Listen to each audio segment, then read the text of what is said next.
Good evening, Chinook and Steelhead members. Bob Reese here with the Guides Forecast. Thanks for being subscribers. Today, I'll give you your forecast for tomorrow, August 22nd, Lower Columbia River salmon and ocean. Starting out with the ocean, the prediction is for a 6-foot swell at 8 seconds. Winds 10 to 15 from the northwest. NOAA has been wrong on that weather forecast frequently. There were people that recreated offshore today that did pretty well in the ocean around buoy 3. So, I certainly don't recommend, if you go out to the ocean, don't go out there first thing, because we still have close to a minus tide, if not a minus tide, tomorrow morning on the Columbia. So should be a bumpy bar, but when that tide does slow down or start to come in, and if the ocean indeed isn't a 6-foot swell at 8 seconds and the winds indeed aren't blowing 10 to 15 from the northwest, you could find some good action out there, both for coho and chinook. Both are being caught still in the ocean.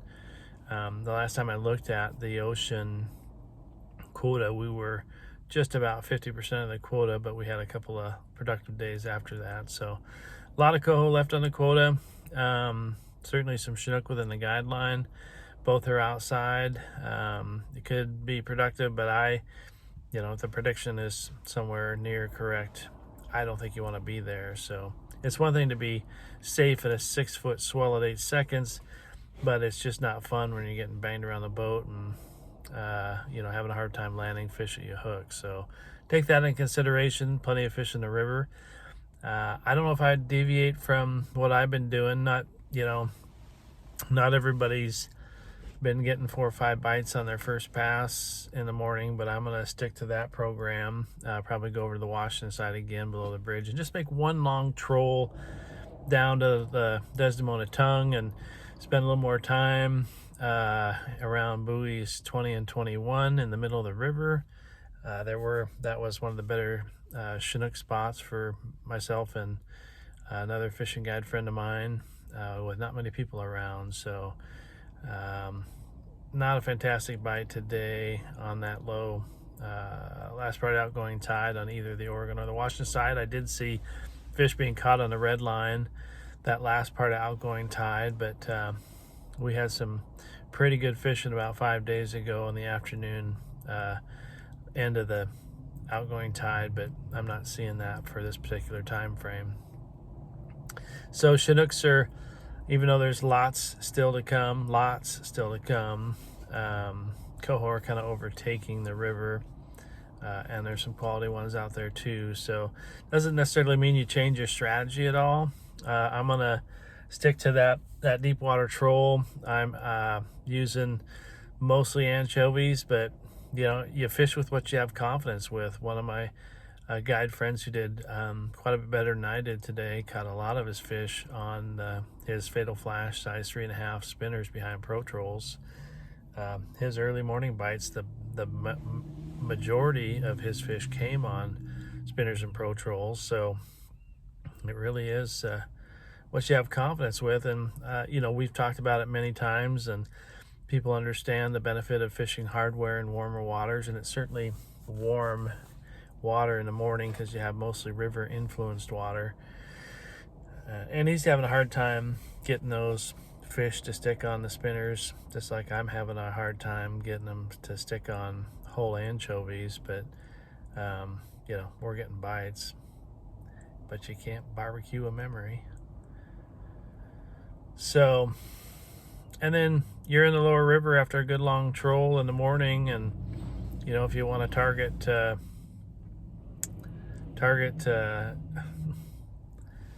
boat just went by and said Team Shit Show. That's a good one. If you want to target coho, be out there between buoys 11 and 10, and strongly consider getting out there on the last part outgoing tide. Don't be late, because there is definitely a lull between the last trickle of outgoing tide and the first push of incoming tide, and it's not a very productive lull. But try and catch that last part of the outgoing tide between Chinook Wing Jetty 1 or buoy 11 to buoy 10, and then if you stick it out there, and there's no reason not to. There could be a bunch of coho and some chinook on that first push of the incoming tide. There was today. There was even more so yesterday. So it's the hover bite on either side of the river has not been explosive, so you really don't have a lot to lose by staying out there on the line and seeing what's going to come across on the rip tide. And the chinooks tend to come across the buoy 10 line before the rip comes through, and then the coho's after the rip. So it may be paying dividends to stay out there for a while.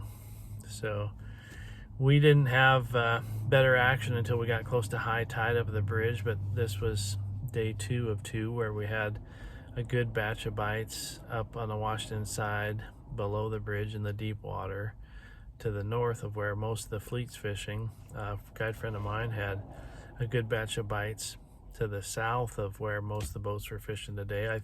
I think the fleet at the bridge hover on the Washington side fished deeper water than they normally do. Most of the times they're in about 30 foot of water, and a lot of them were in the deep water. But we caught fish on both sides of them, chinook and coho, and right around when you have that opportunity to troll in both directions, or we call it drunk trolling, where you just troll in all kinds of different directions because the tide's not holding you or pushing you. You get to cover a lot of water at a relatively fast speed, and there's been biters in that deep water last couple of days, so something to pay attention to. There was a few fish on the humps today doing the upstream troll, right around 2.5 to 3.2 miles per hour in upstream troll, and our tides are still going to be strong enough to, especially with increasing numbers of coho daily, probably. Some of those coho are going to get pushed up on those flats. That's really only about 16 or 17, 18 foot deep to the south side of where most of the people troll above the bridge on the Washington side. You can get into good numbers of coho up there.